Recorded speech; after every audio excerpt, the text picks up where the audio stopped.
Madam ಪ್ರತಿಭಟನೆ ಏನಕ್ಕೆ ನಿಮ್ದು ಇವತ್ತು? ಇವತ್ತು ಎಸ್.ಸಿ. ಮಹದೇವಪ್ಪ ಅವರಿಗೆ ಸಚಿವ ಸ್ಥಾನ ಕೊಡ್ಲೇಬೇಕಂತ ನಮ್ಮೆಲ್ಲರ ಪ್ರಯತ್ನ ಮಾಡ್ತಾ ಇದ್ದೀವಿ. ಯಾಕೆ ಸಚಿವ ಸ್ಥಾನ ಕೊಡ್ಬೇಕಂತೀರಾ? ಜನರ ಸೇವೆ ತುಂಬಾ ಮಾಡಿದ್ದಾರೆ. ಅವರು ಬಡವರಿಗೆ, ದಲಿತರಿಗೆ, ಎಲ್ಲರಿಗೆ ಮುಂದೆ ತರಬೇಕಂತ ತುಂಬಾ ಪ್ರಯತ್ನ ಮಾಡ್ತಾ ಇದ್ದಾರೆ. ಅದಕ್ಕಾಗಿ ಅವರಿಗೆ ಸಚಿವ ಸ್ಥಾನ ಕೊಡ್ಲೇಬೇಕಂತ ನಮ್ಮೆಲ್ಲರ.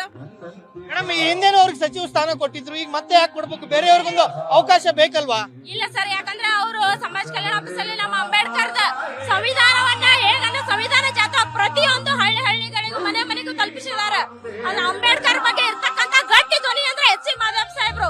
ಸೊ ಹಿಂಗಾಗಿ ಅವರು ಮತ್ತೆ ಇನ್ನು ಮುಂದಿನ ದಿನದ ಮನಗಳಲ್ಲಿ ಪ್ರತಿಯೊಬ್ಬರಿಗೆ ನಮ್ಮವ್ರಿಗೆ ಅವಕಾಶ ಬೇಕು, ಅವ್ರಿಗೆ ಇನ್ನೂ ಮಾಡುವಂತ ಅರ್ಹತೆ ಅವ್ರೊಬ್ಬರೇ ಇದಕ್ಕೆ ಅರ್ಹರ ಅಂತ ಈ ಸಂದರ್ಭದಲ್ಲಿ ಹೇಳಿ. ಮೇಡಮ್ ಈಗಾಗಲೇ 3 ಜನರಿಗೆ ಸಚಿವ ಸ್ಥಾನ ಕೊಟ್ಟಿದ್ದಾರೆ ಸಚಿವ ಸಂಪುಟದಲ್ಲಿ.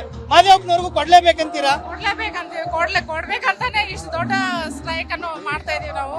ಕೊಡ್ಲೇಬೇಕು, ನಮ್ಮ ಎಸ್.ಸಿ. ಮಹದೇವಪ್ಪನವ್ರಿಗೆ ಸಚಿವ ಸ್ಥಾನ ಕೊಡ್ಲೇಬೇಕು. ಸರ್, ಈಗ ಸಚಿವ ಸಂಪುಟದಿಂದ ಮಹದೇವಪ್ಪನವ್ರನ್ನ ಕೈ ಬಿಟ್ಟಿದ್ದಾರೆ, ಏನ್ ಹೇಳ್ತೀರಾ? ಸಚಿವ ಸಂಪುಟದ ಕೈ ಏನ್ ಬಿಟ್ಟಿಲ್ಲ, ಕೊಡ್ತಾರೆ. ಅವ್ರು ಕೊಡ್ಲಿಲ್ಲ ಅಂದ್ರೆ ನಾವು ದಲಿತರೆಲ್ಲರೂ ಕೂಡಿ ಕರ್ನಾಟಕ ರಾಜ್ಯದಂತ ಉಗ್ರ ಹೋರಾಟ ಮಾಡ್ತೀವಿ ಅಂತ ಹೇಳ್ತಿದೀವಿ. ಕೊಡ್ಲಿಲ್ಲ ಅಂದ್ರೆ ಕರ್ನಾಟಕ ರಾಜ್ಯದಂತ ನಾವು ಹೋರಾಟ ಮಾಡ್ತೀವಿ ಅಂತ ಹೇಳ್ತಾ ಇದೀವಿ. ಈಗಾಗಲೇ ಒಂದ್ ಬಾರಿ ಕೊಟ್ಟಿದ್ರು ಅವ್ರಿಗೆ, ಹಿಂದೇನು ಸಹ ಸಚಿವರಾಗಿದ್ದಾರೆ. ಈಗ ಹೊಸಬ್ರಿಗೆ ಅವಕಾಶ ಬೇಕಲ್ವಾ? ಈಗ ಅವ್ರ ಸಮಾಜ ಕಟ್ಟುವಲ್ಲಿ, ನಮ್ಮ ದಲಿತ ಸಮಾಜ ಕಟ್ಟುವಲ್ಲಿ ಅವ್ರದ್ದು